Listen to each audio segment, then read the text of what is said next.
అందరికీ praise the lord. ఇశ్రాయేలు ప్రజలు విగ్రహారాధన చేయడం వల్ల దేవుడు ఆ దేశంలో 3.5 సంవత్సరాలు వర్షం కురిపించలేదు. దైవజనుడు ఏలియా ప్రార్థించగా ఇలాంటి వర్షం కురిపించింది.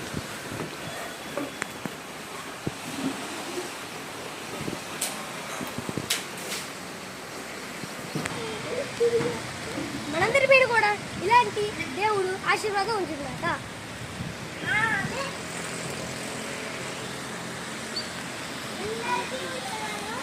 ఇప్పుడేం చెప్పాలండి?